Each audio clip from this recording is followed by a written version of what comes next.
Haleluya, kita buka kitab Galatia ya. Galatia pasal pertama. Ayat ke-6 sampai ke-9. Galatia 1 ayat 6 sampai 9, kita akan baca semua ayat ini. Seperti yang tertulis di depan ya, supaya bacaannya sama. Galatia 1 ayat 6 sampai 9. Kita baca bersama 3, 4. Aku heran bahwa demikian cepat kamu berpindah dari Dia yang telah memanggil kamu ke dalam anugerah Masya kepada Injil yang berbeda, yang sebenarnya tidak ada yang lain selain adanya beberapa orang yang menggelisahkan kamu dan bermaksud memutarbalikkan Injil Hamasya. Namun sekiranya kami atau malaikat dari sorga memberitakan kepadamu selain apa yang telah kami beritakan kepadamu, biarlah ia terkutuk. Seperti yang telah kami katakan sebelumnya, nah sekarang aku katakan lagi, jika seseorang memberitakan kepadamu selain apa yang telah kamu terima, biarlah dia terkutuk. Amin. Silakan duduk. Puji Bapa Yahweh, kita mengucap syukur. Firman Tuhan tidak pernah meleset ya, akan apa yang kita semua butuhkan ya. Saya juga bertanya-tanya sama Tuhan tadi, ini apa ini Tuhan? Tentang Galatia, karena memang Tuhan berikan, coba lihat Galatia. Kita mengucap syukur kesaksian-kesaksian tadi sebenarnya juga merupakan bagian daripada permasalahan yang dihadapi oleh semua orang. Kita harus ingat bahwa sejak manusia jatuh dalam dosa, maka timbullah permasalahan. Ya, timbullah permasalahan. Kalau tidak ada dosa, tidak ada permasalahan. Nah, kita sudah belajar dari firman Tuhan. Ketika manusia pertama diciptakan oleh Bapa Yahweh, pada awalnya tidak ada sedikit pun kesulitan. Tidak ada sedikit pun kesusahan. Bahkan tidak ada sakit penyakit, tidak ada masalah apapun, ya, seperti Adam dan Hawa. Nah, kita sudah belajar bahwa begitu sabarnya Tuhan kepada Adam dan Hawa. Ya. Tuhan perintah, kita berkali-kali diingatkan lagi, ya. Tuhan perintahkan kepada mereka setelah diciptakan, beranak cuculah dan bertambah banyaklah. Ya. Ciptakan hari ke-6, firman Tuhan dinyatakan hari ke-6. Sekian lama Tuhan sabar menunggu untuk Adam dan Hawa melakukan apa yang Tuhan perintahkan. Ya. Tetapi setelah sekian lama, Tuhan tunggu-tunggu, nggak terjadi apa-apa. Ya. Nah, saya percaya waktu itu belum ada yang kita sebut waktu seperti sekarang. Karena seperti yang saya pernah ajarkan bahwa waktu dimulai setelah manusia jatuh dalam dosa, baru mulai waktu. Ya.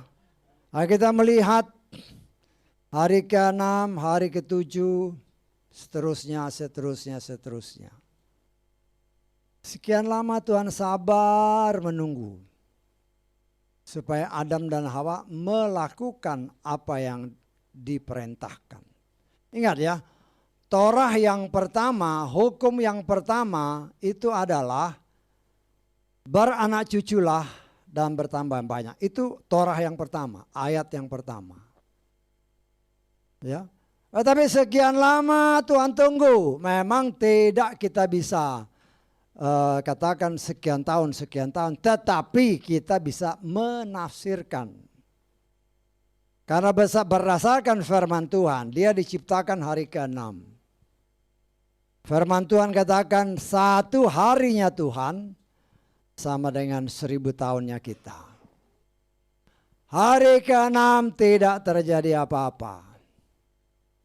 Hari ke-7, hari istirahat Tuhan, tidak terjadi apa-apa.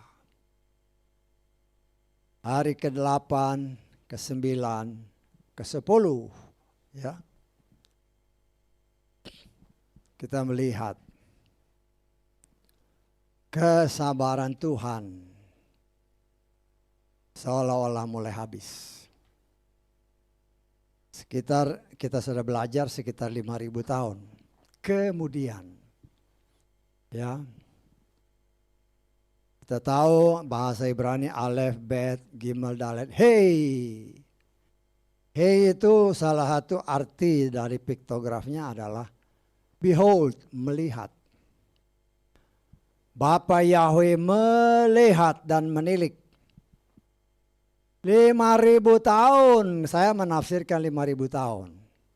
Ada ayat-ayat, saya sudah pernah jelaskan. 5.000 tahun Tuhan tunggu-tunggu. Tidak terjadi apa-apa. Kesabaran Tuhan setelah melihat, ini kelihatannya, karena mereka kan senang-senang aja kan. Waktu itu tidak ada kesusahan, ya senang, happy. Ya. Dan mereka ada di Taman Eden. Di taman yang memang Tuhan tempatkan khusus.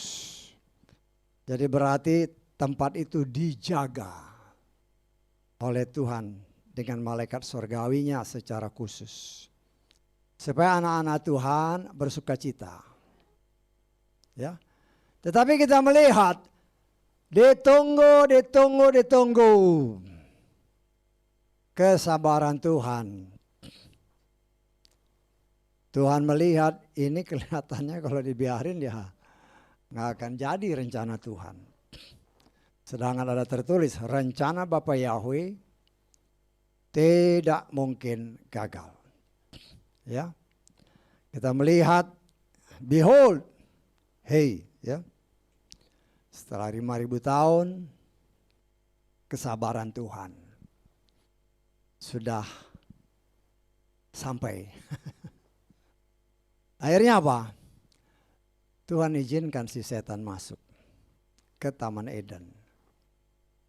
Engkau pernah ada di Taman Eden. Kalau saudara baca nanti di rumah Yesaya 28. Engkau pernah ada di Taman Eden. Ya. Artinya Tuhan mengizinkan setan masuk walaupun tidak ditulis. Kalau saudara cek nggak ada ayatnya bahwa Tuhan izinkan. Tapi saya menafsirkan Tuhan mengizinkan setan masuk karena apa? Karena Adam dan Hawa. Saya tafsirkan mulai memberontak terhadap firman Tuhan. Bukan 5 hari, bukan 5 tahun, tetapi 5.000 tahun kurang lebih. Ya. Nah, dari sana kita melihat setelah dicobai langsung jatuh. Kalau mereka belum ada pemberontakan, tidak mungkin jatuh. Dan tidak mungkin setan diizinkan masuk. Dan dari situ kita seharusnya sudah belajar. Kalau kita beri celah kepada setan, maka dia akan masuk. Ya, dia akan masuk. Ya, seperti saya pernah kasih contoh, umpamanya ada drum air, engkau bolongin aja satu jarum, lama-lama habis. Ya, pernah kejadian kan di gedung ini kan, ya saudara tidak tahu, tapi kan saya yang merawat ya saya tahu. Ya kadang-kadang umpamanya beberapa hari setelah hari Minggu kan kita datang buat bersih-bersih, cek-cek semua. Kan pompa di bawah itu biasanya saya tusukkan. Celak, biasanya tusuk dia nggak langsung nyala. Tapi beberapa waktu yang lalu saya tusuk, loh kok ini kok nyala gitu ya. Saya belum terpikir, akhirnya saya suruh anak-anak nanti kalau pulang tangki atau keran di dekat drum itu ditutup. Tangki air ya, kerannya ditutup karena saya mau ngelihat juga ya. Nah, setelah ditutup memang waktu kita nyalain ya dia nggak nyala, lampu pompa berarti nggak jalan. Kemudian Tuhan beri hikmat, ya buka lagi. Setelah saya buka, saudara, ya saya kan setiap kali mau ibadah kan saya bersihin semua apa kamar mandi kan. Saya lihat loh ini kok lantainya basah. Ya, padahal kan beberapa hari nggak dipakai harusnya kering. Loh ini kok basah. Memang tidak kelihatan. Tetapi dari situ kita melihat bahwa entah showernya, entah apanya, netes sedikit aja. Tetapi dalam 2-3 hari ya kosong itu. Tangki. Ya. Sehingga beberapa waktu yang lalu kan, loh ini kok begitu dinyalain, begitu keran dibuka, airnya kok hitam. Loh ya udah dikena di dasarnya. Di dasarnya kan pasti lumpur kan. Saudaraku yang dikasih oleh Bapak ya, celah sedikit aja sudah kesempatan yang dipakai oleh si setan untuk melakukan sesuatu. Apabila mungkin, kata firman Tuhan, orang pilihan pun akan ditarik. Ya. Jangan kira setan tidak tahu waktunya sudah semakin dekat. Dia memang tidak maha tahu. Dia hafal firman Tuhan melebihi manusia. Dia tahu. Setan itu tahu firman Tuhan, tetapi bedanya dia tidak akan pernah melakukannya. Tetapi dengan berdasarkan firman Tuhan, dia pakai firman Tuhan untuk menjatuhkan manusia seperti yang pernah dipraktekannya kepada Hawa. Jadi setan itu pakai senjata yang ulang-ulang aja terus. Dan dia tahu bahwa kalau manusia, umat pilihan Tuhan sekalipun, kalau pakai firman itu bisa. Kalau dipelintirin sedikit sama dia, mulai goyah. Ya. Mulai goyah. Ya. Dan itulah yang dikatakan oleh Paulus di dalam kitab yang tadi kita baca. Aku heran, Paulus, aku heran, ya.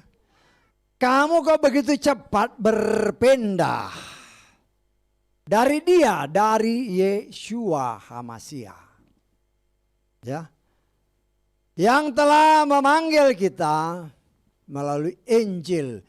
Injil atau gospel itu artinya kabar baik. Ya. Kabar baik apa? Kan itu harus jadi pertanyaan. Kabar baik bahwa walaupun manusia, kalau dia tetap hidup di dalam dosa, upah dosa adalah maut. Kabar baiknya adalah apabila kita memang karena kelemahan, sengaja atau tidak sengaja, kita jatuh dalam dosa, dan apabila kita mengaku dosa kita, ada tertulis 1 Yohanes 1 ayat 9, maka Tuhan Bapa Yahweh, Bapa saudara dan saya, Dia setia dan adil. Dia akan hapus semua dosa salah kita kalau kita mengaku. Kalau kita nggak mengaku, ya dosa itu permanen. Karena itu seperti yang pernah saya utarakan kan, ketika nanti di pengadilan, Berderetlah itu. Di print out lah istilah sekarang. Di print out semua kegiatan kita dari hari 0, jam 00, menit 00, detik 00. Keluar semua. Ya. Tetapi kita akan dibuat terheran-heran ketika kita melihat semua ini. Kalau sekarang ada itu raport. Raport kalau dia 5 berarti pasti warnanya merah. Ya. Tapi terlihat di sana, lu kok nggak ada yang merah. Padahal saya ingat saya dulu bikin ini yang bertentangan dengan firman. Disitulah pekerjaan Tuhan. Adonai Yeshua, maksudnya dia juru selamat kita. Dia pembela kita. Sehingga semua yang merah itu dihapus dengan darahnya yang kudus. Sehingga karena nilai-nilai yang bagus ada tertulis, hai anakku, mari masuk ke dalam rumahku. Ya, di sana tidak ada lagi air mata. Di sana tidak ada lagi kesulitan. Di sana tidak ada lagi derita. Ada upah. Nah, di sini kita melihat setan tahu itu. Setan tahu bahwa waktu dia sudah semakin dekat. Dia tahu bahwa dia akan dihukum. Itu dia tahu. Karena itu dia berusaha. Seperti yang pernah saya katakan. Di zaman gereja yang ketujuh ini. Ketiga roh-roh yang berkuasa atau yang menguasai 7 zaman gereja. Baik roh Nikolaus, baik roh Isabel, baik roh Bileam. Ini bekerja terus bersama-sama. Roh Bileam berusaha untuk membuat umat Israel, umat yang percaya kepada Bapa Yahweh, berpaling dari iman percayanya kepada Bapa Yahweh. Dengan cara dia tanpa kita menyadarinya. Dan apa yang tadi, saya juga tadi pikir-pikir dari kemarin-kemarin, saya bergumul Tuhan Galatia ini mau dibicarakan apa. Cara Tuhan ini loh, lihat anak-anakku banyak pergumulan. Kita semua punya pergumulan, jangan saudara kira saya juga gak punya pergumulan. Kita sama-sama punya pergumulan. Pergumulan itu Tuhan izinkan terjadi untuk membuat kita benar-benar 100% berserah kepada Bapa Yahweh. Jangan pernah mengandalkan kekuatan kita. Jangan. Oleh karena rohku, kata Bapa Yahweh, kita kuat. Tanpa dia tidak bisa. Ya. Nggak bisa. Nah, kita melihat kan, dunia ini tidak akan semakin baik, tetapi semakin jahat. Tanda-tandanya sudah banyak sekali yang terlihat. Bangsa bangkit melawan bangsa. Semua antar umat pun juga mulai digesek. Ya. Bahkan mereka yang menamakan diri umat Tuhan pun bisa saling gesek-gesekan. Segala sesuatu kalau digesek pasti mengeluarkan panas. Dan biasanya secara teknis untuk supaya jangan keluar panas, kalau besi sama besi digosok, maka di antara kedua besi ditaruhlah minyak. Minyak adalah lambang daripada Roh Kudus. Ya. Sehingga apabila terjadi gesekan, maka Roh Kuduslah yang menetralisir semua. Antar umat yang menamakan diri umat percaya Bapa Yahweh pun ya secara langsung atau tidak langsung terjadi gesekan-gesekan. Untuk saling juga kita sebenarnya sama-sama berlomba untuk mencapai kekudusan. Tetapi harus kita ingat ya, Saya secara pribadi, saya sendiri nanya nih sama Tuhan. Kekudusan yang Tuhan mau itu seperti apa? Ya. Mungkin saudara enggak, saya ajar saudara tanya sama Tuhan. Kekudusan yang Tuhan mau itu seperti apa? Ketaatan kita melakukan firman itu seperti apa? Mungkin selama ini kita sudah melakukan semua firman Tuhan yang menurut kita itu sudah benar. Tetapi apakah menurut Tuhan benar? Belum tentu. Belum tentu. Ya. Oh, tadi sempat disaksikan ya. Sama-sama nyembah Bapa Yahweh. Ya. Injil itu kalau kita lihat di dalam Efesus pasal 3 ya. Ayat ke-6 coba kita lihat.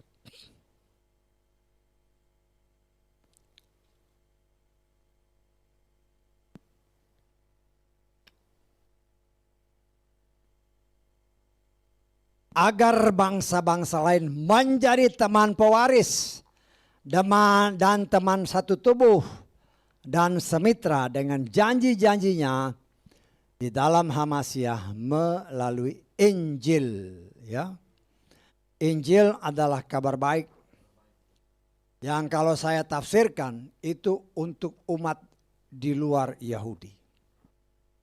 Ya, karena kita harus ingat ya, bahwa orang Yahudi sebagian besar, mereka tidak percaya Injil. Yang mereka pegang adalah Torah. Walaupun yang menamakan diri Mesianik. Ya, nah kita kan juga tahu Mesianik. Kalau Yeshua memang mereka panggil Yeshua.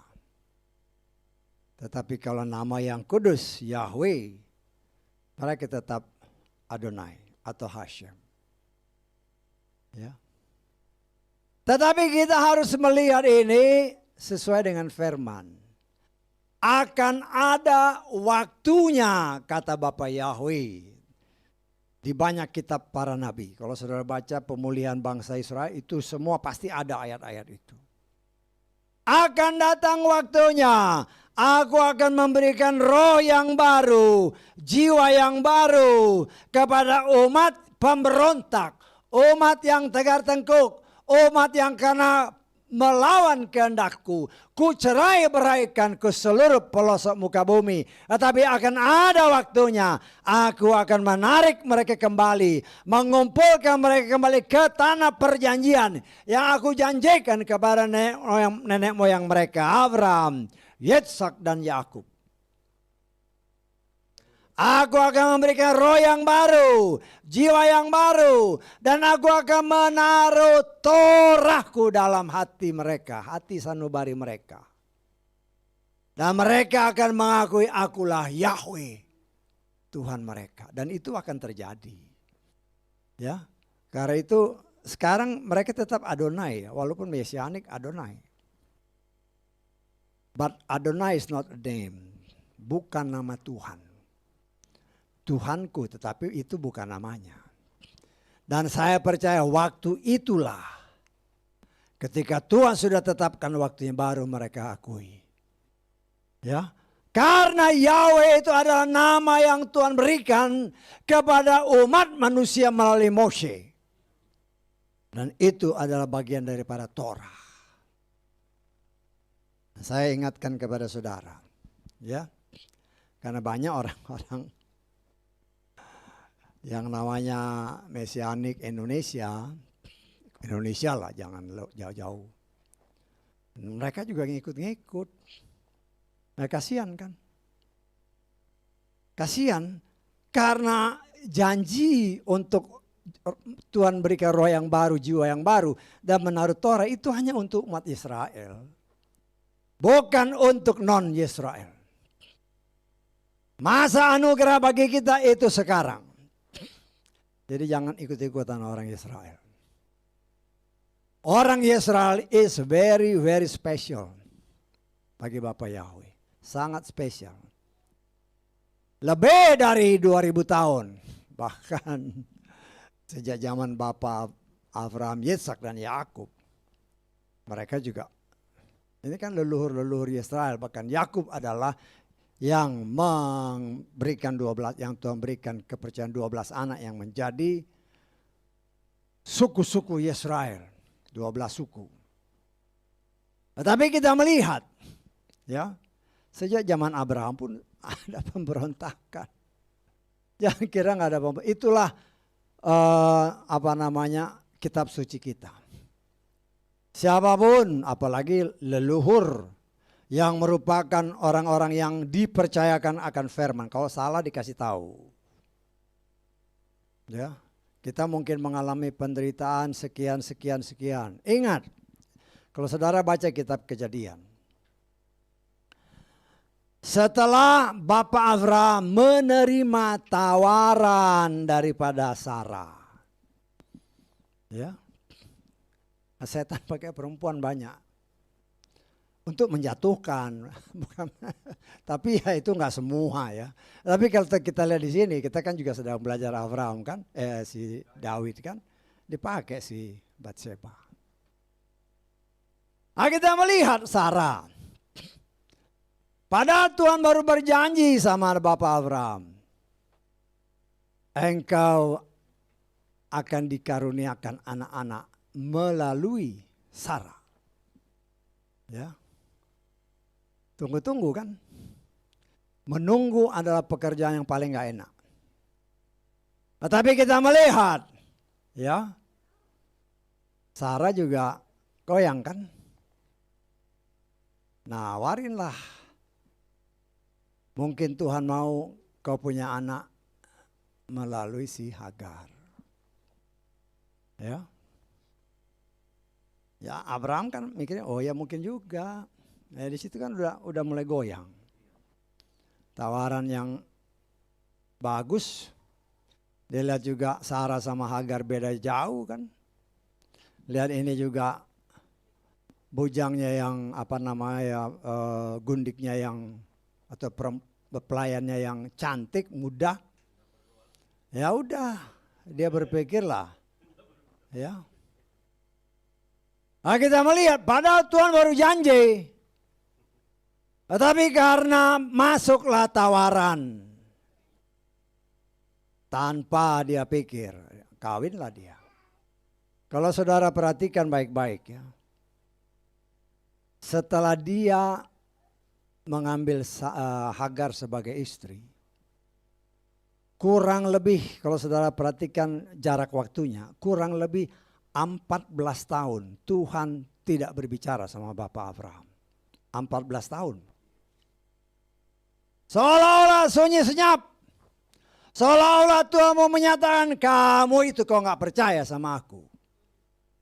14 tahun dia tidak berbicara berdasarkan kitab suci. Saudara selidiki ya. Memang gak ditulis 14 tahun, cuma saudara bisa lihat. Oh kira-kira 14 tahun. Ya. Tuhan tidak pernah lupa janjinya. Kadang-kadang itulah sama, kita nggak lebih baik dari Bapak Abraham. Tuhan janjikan keselamatan. Nah, kita nunggu-nunggu kan. Wah, ini sudah terjadi, kapan tapi datangnya Tuhan? Ya, mulailah masuk Injil-Injil yang lain. Injil, kabar-kabar baik yang lain dalam tanda kutip. Tawaran-tawaran seperti Sarah. Tawaran-tawaran seperti si Bileam. Mulai membuat kita semakin dalam masa menunggu ya semakin goyang. Mulai timbul berbagai macam kabar. Oh, nama Yeshua, pakai nama Yesus pun gak apa-apa. Mulai banyak goyang kan. Banyak orang yang percaya nama Yahweh, kami masih pakai nama Yesus. Nah, saya berani berkata dari mimbar sini, kalau ada yang di luar sana dengar, nama Yesus itu tidak ada di sorga. Saya bukan asal ngomong ya. Karena saya percaya ketika malaikat datang kepada Yusuf maupun Maria, baik melalui mimpi maupun secara langsung. Saya percaya malaikat tidak bilang, nak kasih nama Yesus. Tidak ada itu. Oh, kitab suci saya, kitab sucimu salah terjemahannya. Ya. Kalau mau bukti sampai sekarang, walaupun umat Israel, orang-orang Mesianik di sana, mereka tidak pakai nama Yesus kecuali kalau dia nyanyi pakai bahasa Inggris. Tetapi kalau dia nyanyi pakai bahasa sononya, bahasa Ibrani, dia pakai Yeshua. Memang kalau saudara baca di dalam Matius 1 ayat 21 kalau saya nggak salah, di situ memang dikatakan beri dia nama Yeshua. Kita lihat aja Matius 1 ayat 21. Ya. Matius pasal 1 ayat 21. Dan dia akan melahirkan seorang putra dan engkau akan menyebut namanya Yeshua. Kenapa namanya Yeshua? Karena dialah yang akan menyelamatkan umatnya dari dosa mereka. Kalau dari dalam terjemahan kitab suci lain, namanya Yesus kok. Lo pikir pakai yang benar, pakai akal yang benar lah. Pakai hikmat yang berasal dari Bapa Yahweh. Ya, ini nama Yesus. Dari mana nama itu? Itu pasti bukan bahasa Ibrani. Oh, ini bahasa Indonesia. Buka kamus bahasa Indonesia. Cari nama Yesus. Apakah arti namanya ini? Tidak. Kalau toh ada nama Yesus, pasti dia bilang ini adalah Tuhannya orang Nasrani. Karena nama itu dalam bahasa apapun tidak ada artinya. Kalau nama Yesus.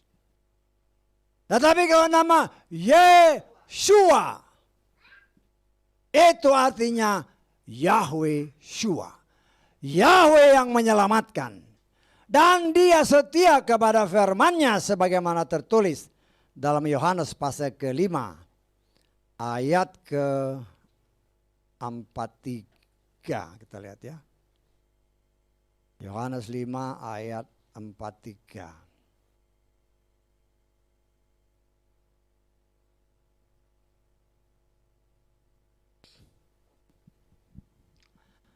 Aku telah datang dalam nama Bapakku.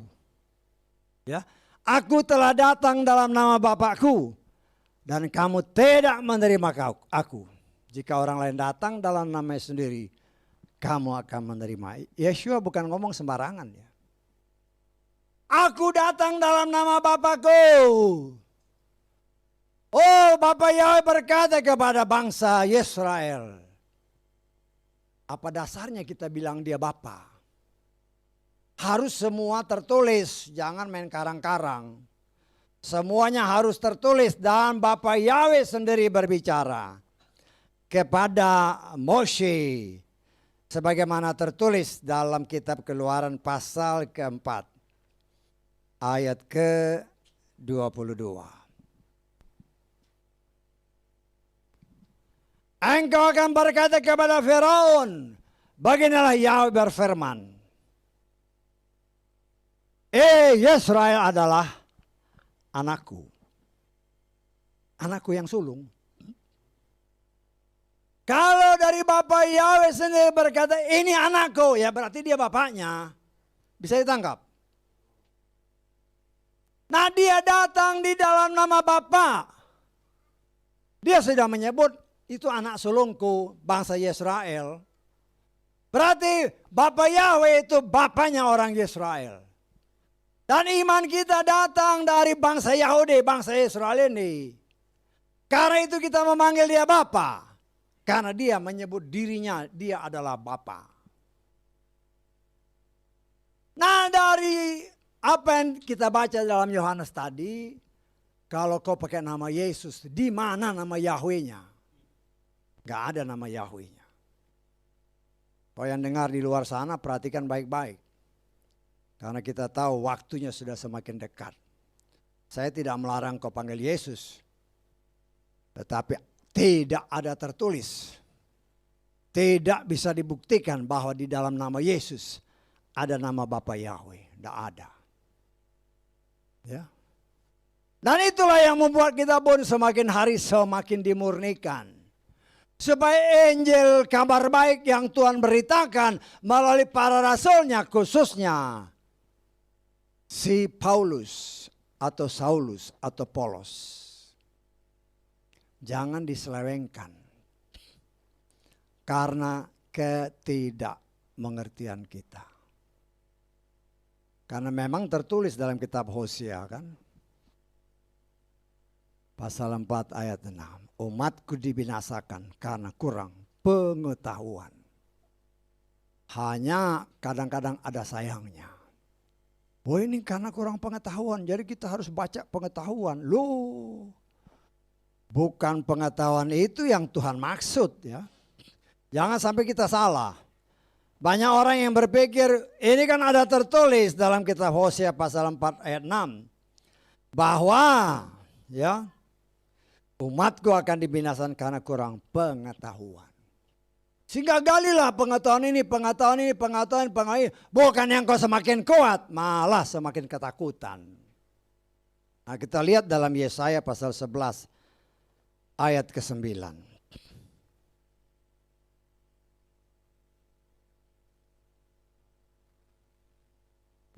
Haleluya, kita melihat ya. Umatku akan dibinasakan karena kurang pengetahuan. Ya, kita melihat di sini betapa Tuhan ya sangatlah memperhatikan kita bahwa pengetahuan yang Tuhan maksudkan bukan pengetahuan pengetahuan tentang dunia, ya, pengetahuan yang diajarkan dunia, tetapi pengetahuan yang Tuhan maksudkan di sini adalah pengetahuan pengenalan akan Tuhan dengan benar, ya, bukan pengetahuan tentang segala macam yang ada di seluruh muka bumi ini, ya.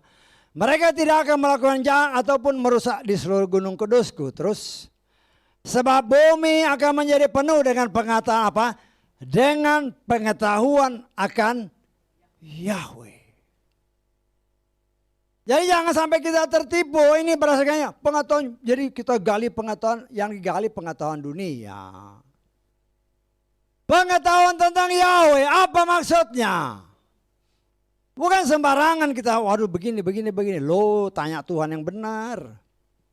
Ya. Karena seperti yang saya katakan pada awal. Setan itu menguasai firman. Setan itu menjatuhkan manusia pertama yaitu Hawa itu pakai firman. Dan dia punya keyakinan, punya pengalaman sekian ribu tahun. Bahwa manusia, bahkan mereka yang disebut anak-anak Bapa Yahweh. Kalau dikutak-kutik dengan firman yang ditambah dan dikurangi, udah goyang. Nah, saya sebagai pelayan Tuhan, saya ingatkan, saya hanya bisa mengingatkan. Pengetahuan yang Tuhan maksudkan utama adalah pengetahuan yang benar tentang firman Tuhan. Jangan mau dikutak-kutik. Karena setan memang pakai firman untuk mengutak-kutik umat Tuhan. Karena dia punya pengalaman. Dia punya pengalaman Hawa itu bisa dijatuhkan. Karena dipakai firman yang mulai diutak-utik. Nah, kita mengucap syukur bahwa umat Tuhan hanya bisa dapat bertahan kalau dia tetap di dalam firman. Tetapi yang dikatakan oleh Paulus, aku heran. Kok begitu gampangnya kamu berubah? Kita melihat kan kenyataan kan. Orang yang menyembah Yahweh ya bagus. Tapi ya kalau nama Yahweh setan gak berani kutak-kutik. Mulai nama Yesus. Oh lihat di seluruh dunia. Pakai Yesus. Lu bagaimana? Saudara selidiki firman Tuhan. Tuhan dia tidak pernah berperang dengan jumlah orang yang banyak. Ya, kita kan sering kali lihat kan. Yang nyata jelas bapaknya dengan Gideon. Sekian puluh ribu ikut, Tuhan bilang kurangin kebanyakan itu. Kurangin lagi, kurang. Hanya tinggal berapa ratus orang, 300 orang. Begitu artinya begitu banyak orang yang percaya, yang siap untuk berperang bersama Gideon untuk melawan si jahat. Tuhan bilang kebanyakan ini. Kurangilah. Tuhan punya cara untuk mengetes semuanya. Sampai jumlah yang cukup. 300 orang. Ya. Nah, kadang-kadang kita juga harus berpikir kenapa harus 300, kan gitu. Ya. Kenapa harus 300? Lalu saudara, kita pernah belajar ini ya, tabernakel ya. Panjangnya 100, lebarnya 100, tambah lagi 100, 150, 150. Total berapa? 300. Jadi Tuhan tidak pernah main-main dengan angka-angka. 150, 150. Total 300. Ya. Dan di sini kita melihat betapa semua bilangan-bilangan itu pasti ada hubungannya dengan kebenaran firman. Ya. Nah, itu semua, jadi kalau ada bilangan umpamanya 70. Ya. Kita lihat kenapa 70. Nah, kita kan harus bertanya-tanya, kalau saudara tidak pernah menyelidiki firman Tuhan, memang tidak tahu kenapa harus 70. Ya. Tapi kalau kita belajar dan terus belajar akan firman Tuhan, maka Tuhan akan memperlihatkan semuanya kepada saudara dan saya. Ya. Nah, di sini kita melihat, kalau saya nggak salah jumlah anggota Knessetnya 70. Ya, nggak, saya pernah baca di satu media. Ada pertanyaan kenapa harus 70? Banyak orang yang nggak ngerti. Ingat ya, ketika Yakub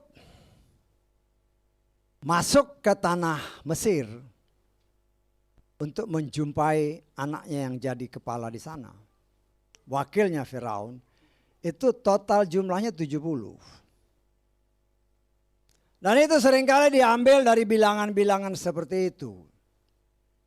Kenapa Tuhan memilih 70 wakil-wakil ke seluruh Israel untuk membantu Musa atau Moshe?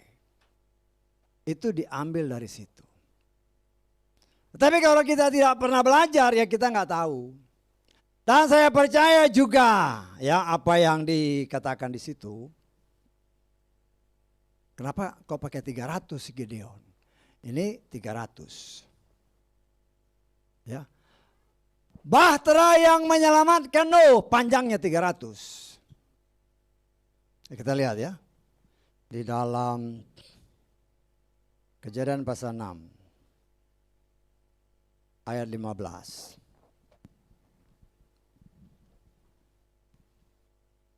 Dan beginilah engkau harus membuatnya. Panjang bahtera itu berapa?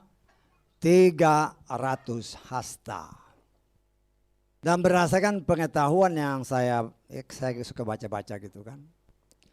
Ini ukuran ideal untuk sebuah kapal.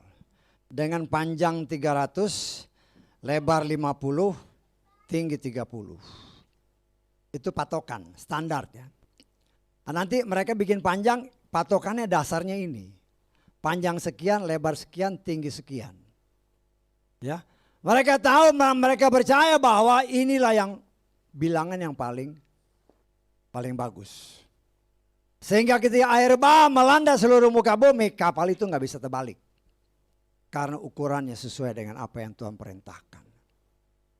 Nah, disinilah kita melihat, kita belajar. Oh, kita memiliki pengetahuan tentang firman dengan benar sesuai kitab Yesaya tadi. Sehingga kita tidak mudah ketipu dengan berbagai macam trik-trik yang menguasai juga gereja ketujuh. Oh, trik Nikolaus, trik si Isabel, trik si Biliam. Semua yang terjadi dari zaman gereja pertama sampai gereja ketujuh, gereja ke-6 numpuk semua di gereja ketujuh. Nah, kita nggak usah heran. Tapi yang Tuhan katakan, jangan takut. Jangan takut. Ya. Saya menyadari kita semua punya pergumulan, punya masalah. Dalam keluarga saya juga punya masalah dengan keluarga. Ya, saudara tahu kan keluarga saya. Tetapi kan cara Tuhan, kita hanya berdoa, ya kita memang menangis. Ayo berdoa aja. Cara Tuhan, waktu Tuhan. Semua yang terpecah belah, dia tarik kembali. Itu cara Tuhan. Buat apa ngotot-ngotot, nggak ada gunanya. Oh, tadi berdoa untuk anak-anak. Ingat, ya. Paulus berkata, kalau bisa nggak kawin, jangan kawin. Kalau engkau kawin, ada timbul masalah, ya itu sudah resikomu. Bisa ditangkap ya kalau saudara baca di kitab 1 Korintus pasal 7 ya. Tetapi ingat, mungkin ada umat-umat Tuhan mungkin di luar sana. Engkau bergumul suamimu tidak seiman. Ada tertulis. Ya.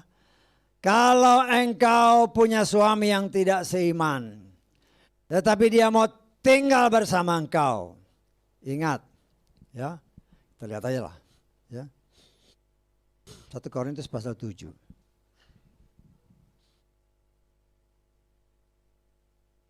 Kita baca mulai ayat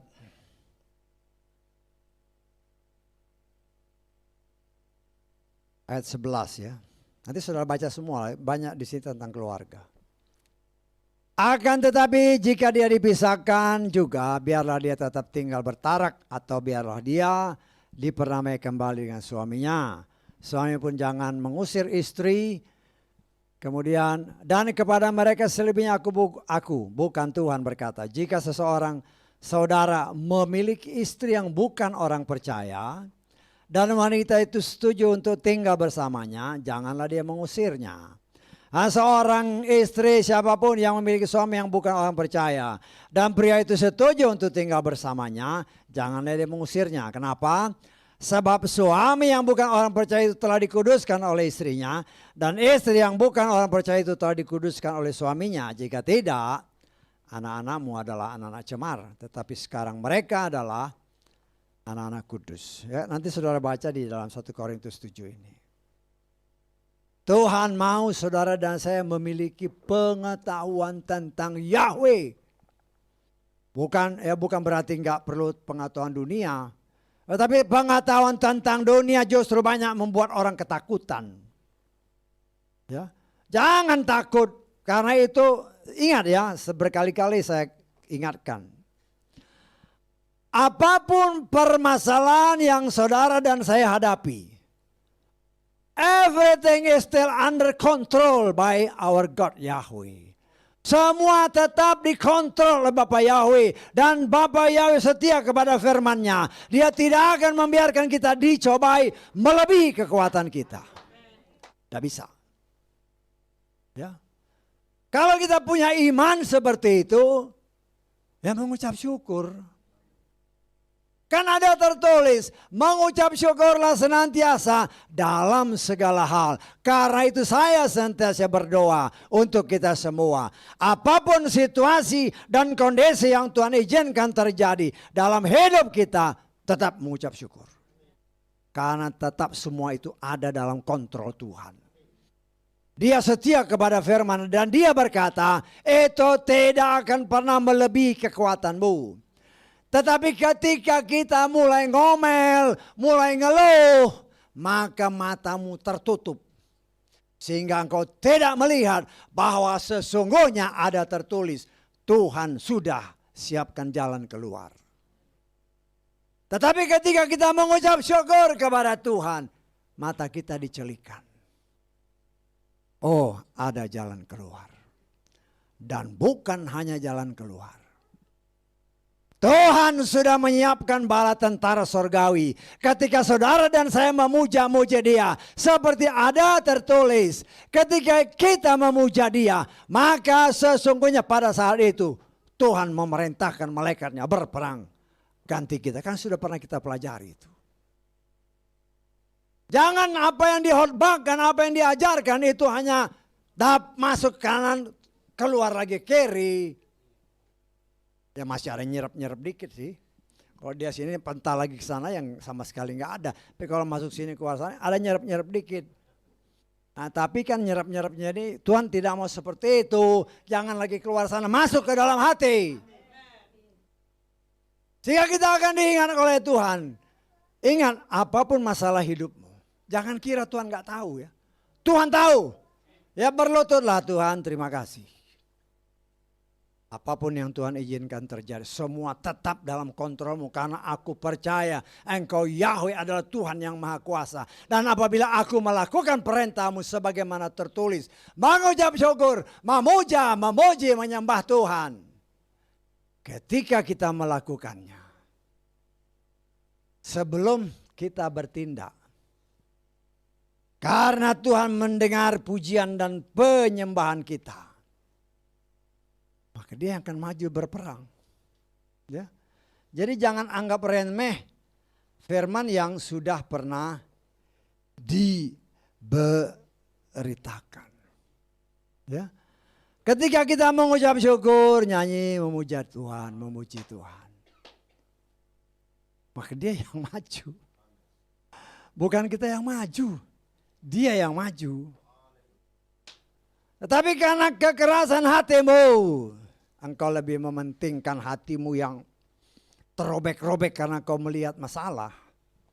Ya akhirnya nggak terjadi mujizat. Kita lihat, saya ingatkan lagi saat atau 2 Tawari 20.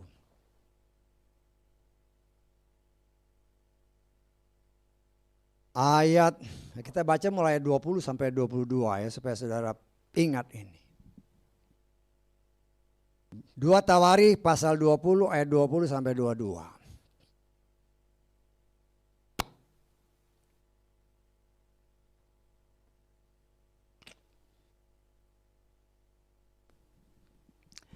Ingat ya, semua firman yang ditulis itu bukan hanya kita baca, tetapi kita imani bahwa ini adalah kehendak Tuhan supaya mata hati kita tercelik. Ya.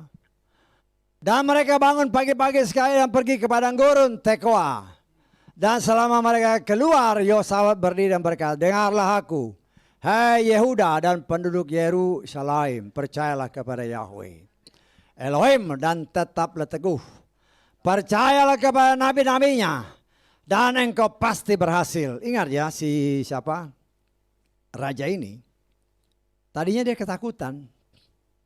Dia ketakutan tapi dia memutuskan dia mau datang kepada Bapak Yahweh. Dia siap perang tapi dia juga ketakutan. Tapi dia tidak memperlihatkan bahwa dia takut.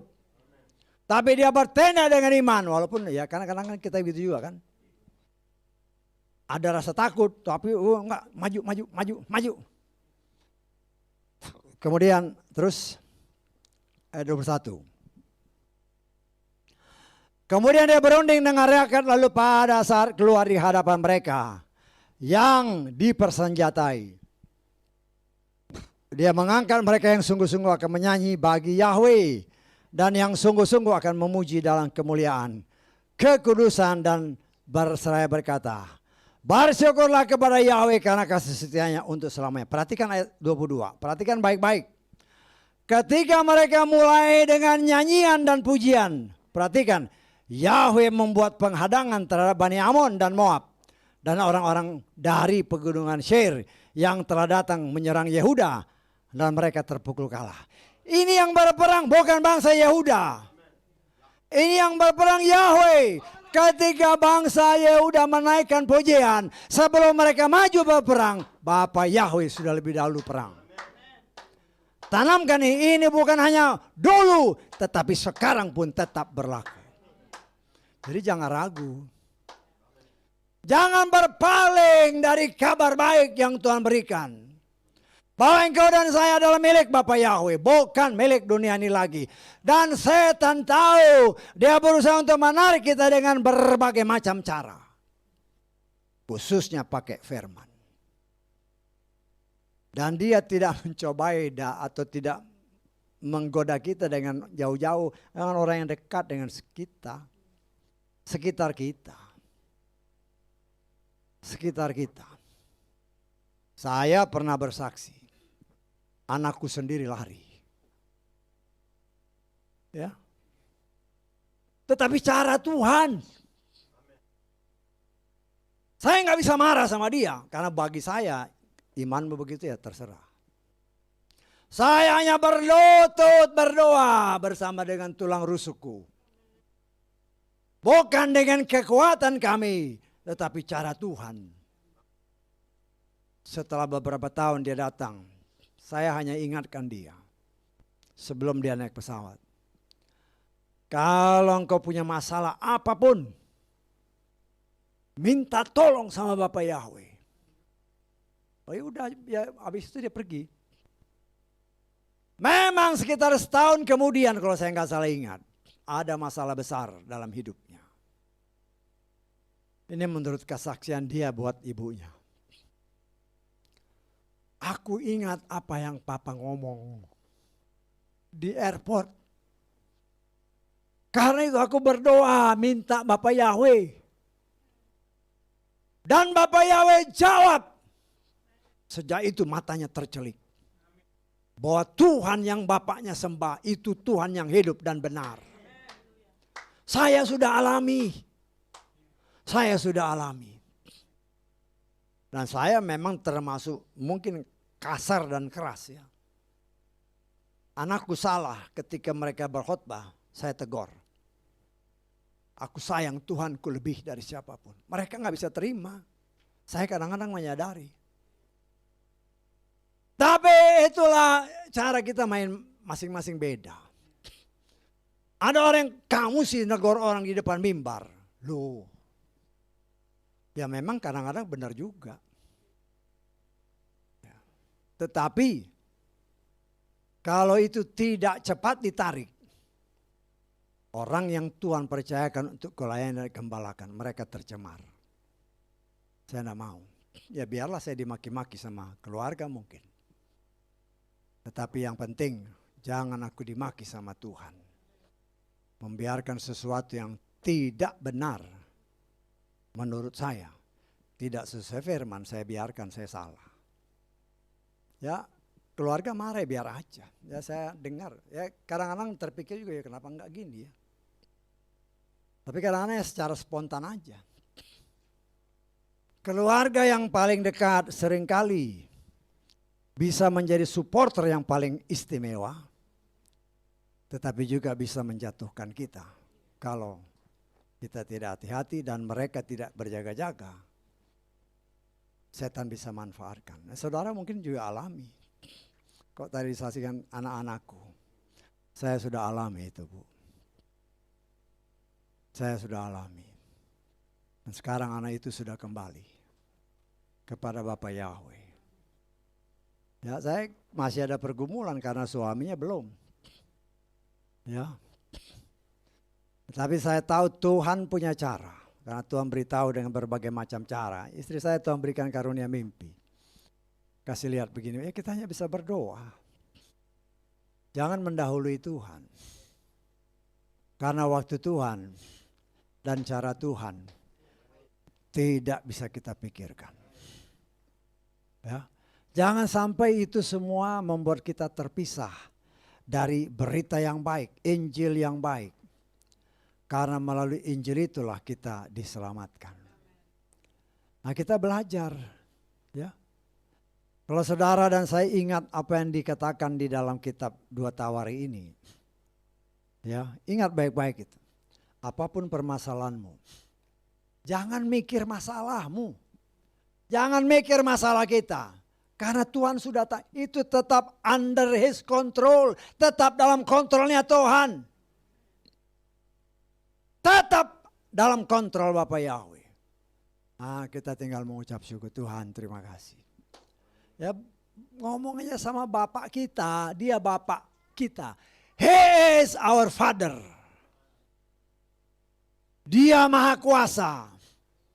Ketika anaknya menangis di bawah kakinya, ketika Maria berlutut di bawah kaki Yeshua,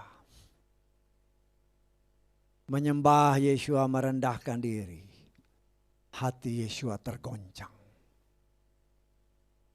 Tetapi ketika Maria datang, kamu sih kenapa nggak datang waktu dia masih sakit? Main nuduh aja, banyak orang seperti itu kan. Kamu sih, ya istilah kasarnya kayak gitulah. Walaupun tidak seperti itu. Tetapi ya saudara ngerti maksud saya kan? Seperti itulah kira-kira kita. Ya, maunya nuduh Tuhan, Tuhan kenapa sih begini? Lo nuduh Tuhan, padahal itu salahmu sendiri. Ya, kita belajar, ini kan berkali-kali harus terus saya beritakan. Harus saya ingatkan, bagaimana cara kita menghadap Tuhan, itu pengaruhnya luar biasa. Saya pernah punya pengalaman, ya bukan pengalaman saya sendiri, ada teman-teman. Mereka dikerja di perusahaan kan, ya namanya perusahaan Amerika kan, ada bikin permohonan kan, untuk suatu hal bikin permohonan. Ya kita kan orang Indonesia mungkin bisa bahasa Inggris. Tetapi cara kita menulis surat itu bisa mempengaruhi hasilnya. Teman-teman sepakat, oh minta sesuatu lah sama big boss. Tulis. Bosnya baca, dibuang gitu aja. Ada seorang teman yang memang punya keahlian dalam bahasa. Dia tulis pakai kamus dengan kata-kata yang sungguh-sungguh merendah. Intinya sama. Intinya untuk mendapatkan sesuatu yang sama. Tetapi cara nulisnya sama. Cara nulisnya berbeda. Kata-katanya berbeda. Jawabannya beda. Bisa ditangkap maksud saya? Sebenarnya itu ada tertulis. Ya. Itu ada tertulis. Ya. Tetapi bagaimana sekarang tanggapan kita, cara kita? Ketika Lazarus sudah di dalam kubur, Yeshua baru datang. Datanglah si Marta. Kamu sih, ya kasarnya begitu kalau saudara baca kan. Marah-marah. Kalau kamu ada, dia tidak mati. Yeshua tidak tergerak. Tetapi ketika Maria datang, apa yang dikatakan? Dia nggak ngomong dulu, dia berlutut dulu. Itu membuat Tuhan seolah-olah hancur hatinya. Karena doa, cara Maria berdoa, cara Maria memohon. Yeshua tergerak. Langsung dia teriak, Lazarus keluar. Jangan pikir itu hanya terjadi pada mereka. Itu pun bisa terjadi dalam hidup saudara dan saya. Tetapi tinggal bagaimana kita mempraktekkannya. Seperti yang saya katakan tadi, ya. Cara nulis, cara memohon itu secara manusia ya, itu sangat mempengaruhi jawaban.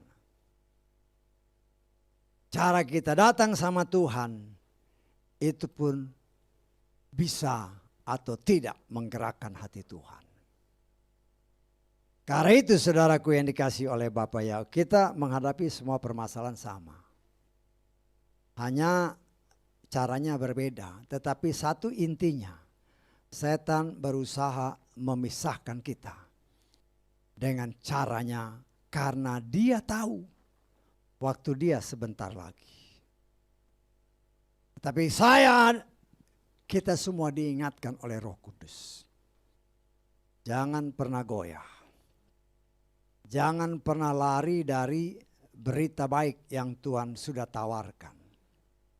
Jangan sampai setan dengan caranya pakai segala macam cara membuat kita justru memisahkan diri dari kasih Tuhan. Saya sebagai pelayan Tuhan hanya bisa menghimbau. Saya tidak pernah bisa paksa. Ya, saya sendiri pun seringkali tidak bisa memaksa diri saya sendiri. Kadang-kadang keinginan kan, keinginan untuk baca, keinginan untuk nyanyi, capek loh. Daging lemah walaupun roh itu penurut. Roh itu maunya kita maju. Ya, tapi capek antar dulu lah, tidur dulu. Udah tidur kebablasan. Ya kan? Saudara alami. Bangun pagi kan, jam 2. Jam 2 pagi kan. Aduh, masih ngantuk, entar lagi dah. Sebentar lagi. Tidur, jam 6 baru bangun. Aduh Tuhan, lo salahmu sendiri. Salahmu sendiri, salah kita sendiri. Karena saya juga seringkali alami. Hari itu kalau kita belajar, kalau dibangunkan oleh Kudus, cepat berdiri, berdoa. Memuja Tuhan, memuji Tuhan. Dan kita punya banyak waktu untuk ngomong sama Tuhan. Kan semua, apalagi saya kan punya banyak pertanyaan, semua kan harus disebut-sebut. Ada banyak waktu, teman kalau waktunya. Saya kalau waktu 1 jam, 1,5 jam itu aduh kok singkat amat waktu ini. Tidak bisa semua apa yang ada dalam hati disampaikan. Ya. Dulu saya kalau sembahyang 2 menit aja udah lama banget. Ya, 2 menit lama. Apalagi kan ibadah nih kan.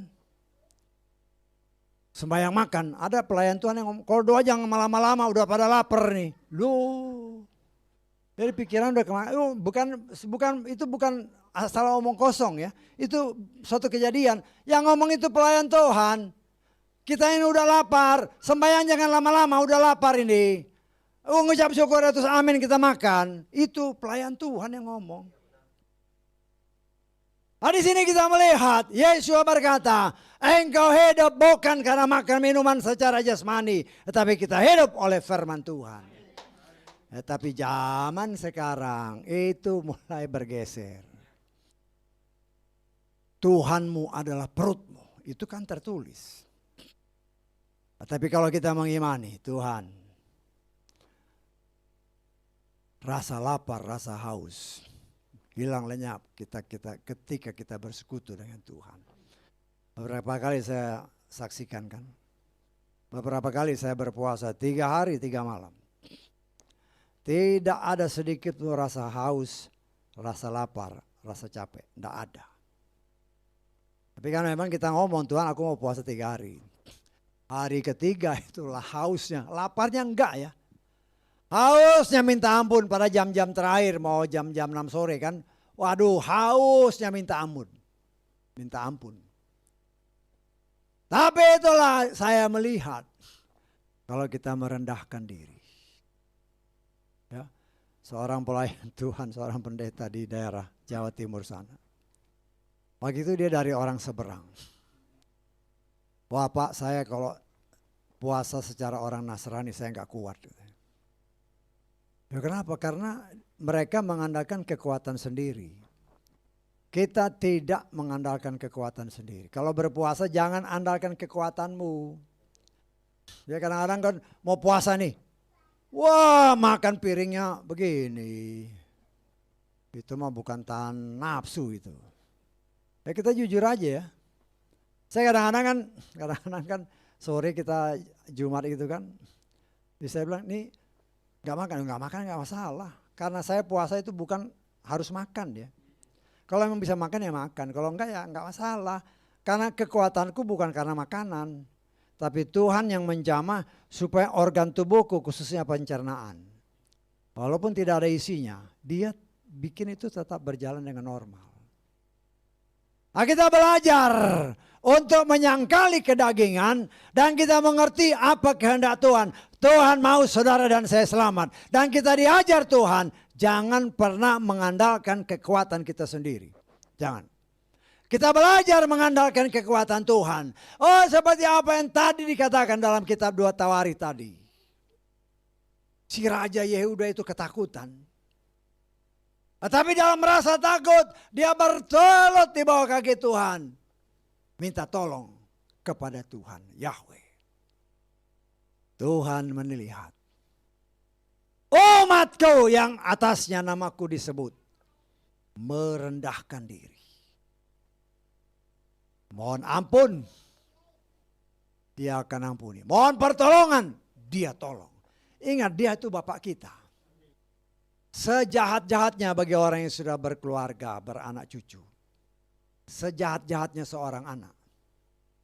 Kalau dia datang dengan polos ya, dengan tulus. Pak, aku lapar. Masa kau nggak kasih makan? Ada tertulis anakmu lapar tidak akan kau berikan ular, tapi kau beri roti. Karena dia anakmu. Itu kita manusia, apalagi bapakmu, bapak kita. Bapak kita sanggup untuk melakukan segala sesuatu yang di luar kemampuan pikiran kita. Yang terpenting adalah bagaimana cara kita memintanya kepada dia. Ya. Bukan hebatnya doamu. Tapi kalau saudara pelajari firman Tuhan, ketika kita memuji dia, sebagaimana tertulis, dia bersemayam di atas pujian. Ketika dia bersemayam di atas pujian, maka Tuhan pasti tolong. Karena itu apapun permasalahan yang saudara dan saya hadapi, ya, apa yang saudara dan saya tadi dengar dalam kesaksian-kesaksian. Ingat ya, saudara menyaksikan, itu bukan saja kita yang dengar sih, tapi dia yang di sorga. Dia dengar. Jangan pernah takut. Jangan pernah goyah. Rendahkan dirimu. Kalau perlu malam hari kau kunci pintu, kau berdoa. Nangis di bawah kaki bapakmu, bapak kita. Jangan nangis di depan orang. Orang tidak bisa menolongmu dengan benar. Tetapi ketika kita menangis di bawah kaki Bapa Yahweh, oh, air mata anaknya berharga di matanya. Dan dia sanggup menolong kita. Jadi bagaimana cara kita untuk datang kepada dia? Itulah yang terpenting. Dan Tuhan sebenarnya memberi jalan. Bahkan ada tertulis dalam Torah, imam besar sekalipun, kalau dia tidak masuk ke dalam rumah, ke dalam ruang kudus, maha kudus, dan tidak ada gering-gering yang keluar suara, dia mati. Mati dia. Saya sudah pernah ajarkan itu. Artinya ketika kita mau masuk dalam hadirat Tuhan, pujilah dia. Sembahlah. Oh, saya nggak bisa nyanyi, apa yang bisa kau keluarkan? Nggak usah ikut nyanyian duniawi. Oh, nyanyi Bapak Yahweh, aku mengasihi engkau, aku mencintai engkau. Oh, lihatlah anak, itu nyanyi. Tuhan mengerti bahasa kasih, bahasa hati, bahasa lidah, mulut bibir kita. Dan dia akan mendengar, dia akan menjawab. Karena itu jadilah kuat. Haleluya, amin. Mari kita bangkit berdiri.